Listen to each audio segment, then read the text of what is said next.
Brooklands Radio. Right, in the studio we have Jeff Probst. Hi Jeff, how are you doing today? Fine, thanks. Oops. Right, now Jeff Yes. wrote a lovely book called When the Moon Was White, and I'll just read you a little bit off the back. Samuel Thwaite is looking for a place to put his stamp on. He chooses Goodmuse, a laid-back American town known for its bright moon, and persuades the residents to let him establish the world's first moon centre. Now, this is set in the 1960s. Specifically, what year would that be? Well, the book starts in spring of 1965, and it lasts for 2 years until July 67. And it has all to do with the space race, but a lot of it also is the lovely town of Goodmuse, which, now, you're American, but you lived in England a long time, and Goodmuse is sort of, there's a strong English accent going on through there, isn't there? So where did the idea of this whole thing come from for you? Well, like you say, yes, I've been in England for 35 years now, so that's imbued whatever Americanism I have with all things English. And this book is written for an English audience, but it does take place in America. And the idea came from one day I walked outside and saw the moon and thought, if somebody wanted to try to besmirch that, I think I might want to try to do something about it. That's a very unusual idea to have, yes. Good word, besmirch. Paint is what you actually came up with, wasn't it, in the book? Painting? Yes. Yes, paint. Yes. Now, so... Yes, you're right. Besmirch is a more gentle word. Paint is the actual stuff. Yeah. Right, so it's set in the 1960s, so it's a combination of American hometown and English sense of humour with the road names and the shop names and all that kind of stuff. And it's sort of...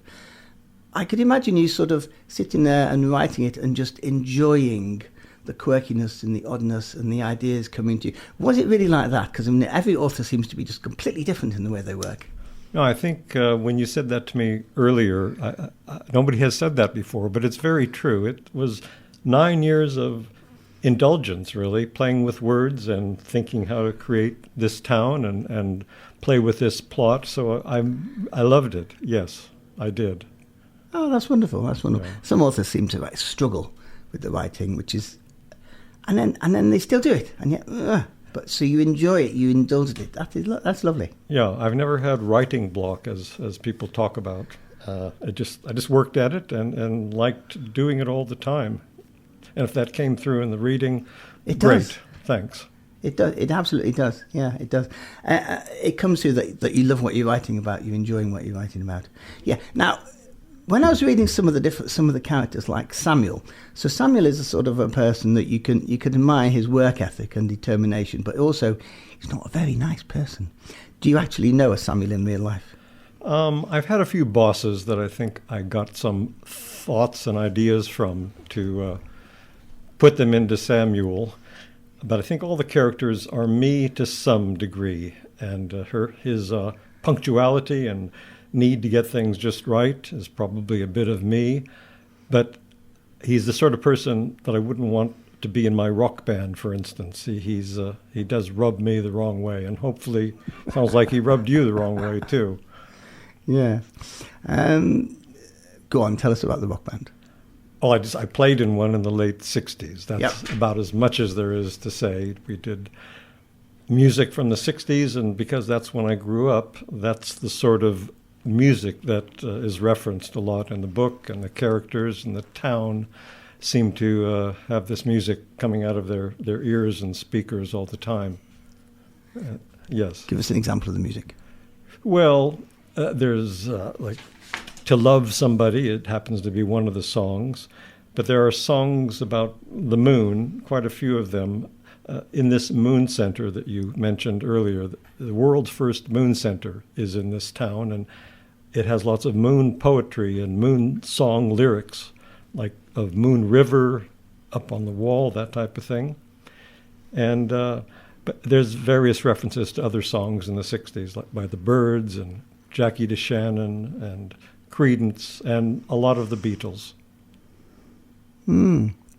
I was just thinking there's a strong romantic attachment in talking about the moon, because you can talk about it in very technical terms, or in astronomy terms, but there's also the romantic side of the moon, isn't it, which comes through in the music. All right, thanks. Yeah, I researched all the factual moon stuff. I spoke to people who are physicists and engineers and color scientists. But my feeling for the moon, just like you say, is a more hopefully poetic feel. And one reviewer said it's like a love song to the moon, or a love poem to the moon, is what she said. Your book? Yeah. I can understand that. Yeah. Yeah. So I think, yes, even though I am quite sure I got the facts right, that's what I tried very hard to do, I think it's more romantic in the way you say. Yeah. I remember watching live the Neil Armstrong landing on the moon. I mean, I was only a very small little kid at school, and we were sort of like all told to go into the big room where there'd be a TV, and we didn't really know what was going on, and watching the moon landing. But I just recall in the States, when I watched the moon landing, I think it was in the afternoon. It must have been quite late here. Is that right? I have no idea. Okay, yeah. Yeah, I think it would have been late at night, or even the next day, I think. It might have been the 21st of July in England, but the 20th of July in America. Yeah. I think so. But you watched it live, as far as you recall. As far as I remember, okay, I mean, it could have been a recording, I suppose, if the time was outside of school hours. So this book, sorry, yeah. No, it's just, it's just a nice thought. It's a very vague thought because I was only little. The book ends in July of '67, 2 years before the moon landing. So It was an attempt for this villain to try to make his mark on the moon before NASA actually got there, because he'd been fired by NASA.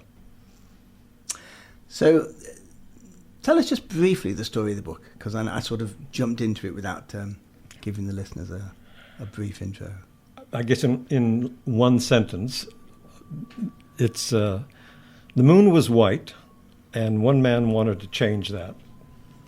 And in 4 sentences, it's a story that takes place in the 60s in a small town in America that's known for its bright moon.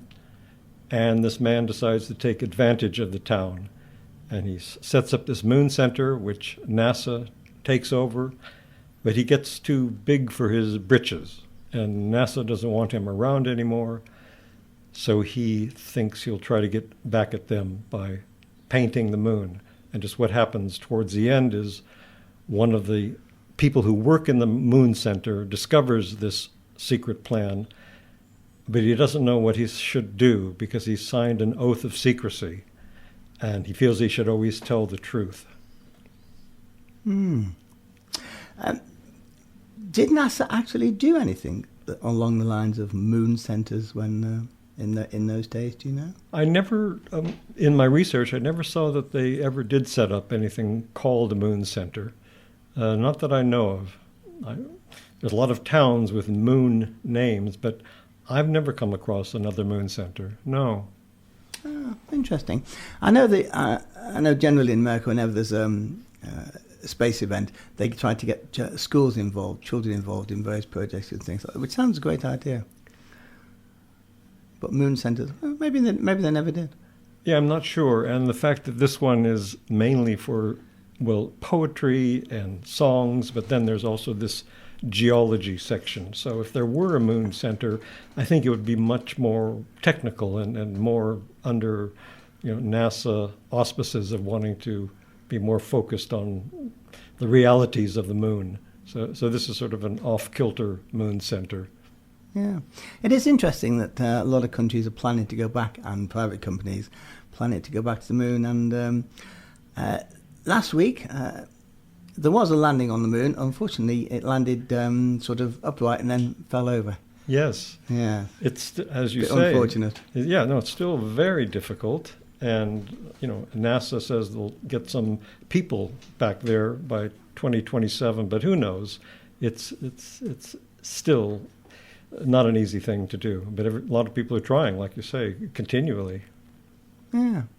Right, let's go back to the quirkiness, because I love the quirkiness in the book, and that's where I assume that's your sense of humour coming through. So, shop names. I loved some of the shop names. Thanks. Sorry for any inconvenience. Your local convenience store. That really got me, that one. I think there was one called Mollycoddle Shop. I tried to find it back in the book to see what it said about it. I couldn't find it. Did I imagine that? Or was there really one called Mollycoddle Shop? Yes, there's a shop called Mollycoddle with sweets and cushions and comfort type stuff, and it makes this character think of this word that he invents called mummy cuddle. But there is a Mollycoddle shop on the main street in Goodmuse. Yeah. What's your favourite shop name? Sorry. I don't know. There is there's an antiques shop that I think. What is the name? I can't actually. You haven't read the book recently. I look at it a lot because I put lots of Instagram quotes with pictures and things on the net, so I do look at it quite a bit. I don't recall the other name. I do like Mollycoddle as a shop. I'm sorry. And it is a nice word, and it is very like Mollycoddle. I might think of the name of the other one if I do. Yeah. If I don't, I don't. Now, I liked all the characters in the book. Sam was a bit annoying at times, but then he was meant to be annoying. Bano is a difficult character to sort of place because he's sort of like really boring, but has a deeper side to himself and finds out things he shouldn't and doesn't tell people, but does tell people. So it gets complicated. Yeah, thanks. He is this character who's the guard in the Moon Center, and he has just come there for a job, and he likes the job because all he has to do is sit there and keep people behind the yellow lines. And he sort of tries to make a friend with one of the other people who work in the Moon Center, and they both enjoy 60s music, and that's about as far as they get. Then one day when he does discover this secret plan, he can't work out what to do, and he finally decides a way to try to tell people about it without making it explicit. But he's troubled, and at some points he's not really too sure if he wants to go on. Yeah, complex character. Right, if anyone wants to read the book, how do they do that? Where do they find it? I guess, thanks. It's on Amazon and all sorts of other places, but my website is www.jeffprobst, jeffprobst.co.uk. So if anyone wants to get in to contact you? There's a contact page there, and there's also this little Instagram camera on the site if somebody wants to see what's on the Instagram site with all these pictures and stuff. Most of the pictures are from around where I live in North London. That's what gave me the ideas for lots of the scenes in the book. Right. Without giving too much away, we can say that, as you put it, somebody wants to paint the moon, to make their mark, to show something radically different, which you might think is a big job. I mean, you can't really hire a team of painters to go up to the moon and sort things out for a couple hundred square miles. But they do find a way. They find a way to make that attempt, yes. Make an attempt, yeah. And as my engineering consultant said, it's not about to happen, but it's not out of the realm of possibility. It isn't. Thanks very much for coming in today, Jeff. I wish we could talk longer, but we've got to go straight into the news now. Been lovely to see you. Thank you, Dave, very much. Brooklands Radio.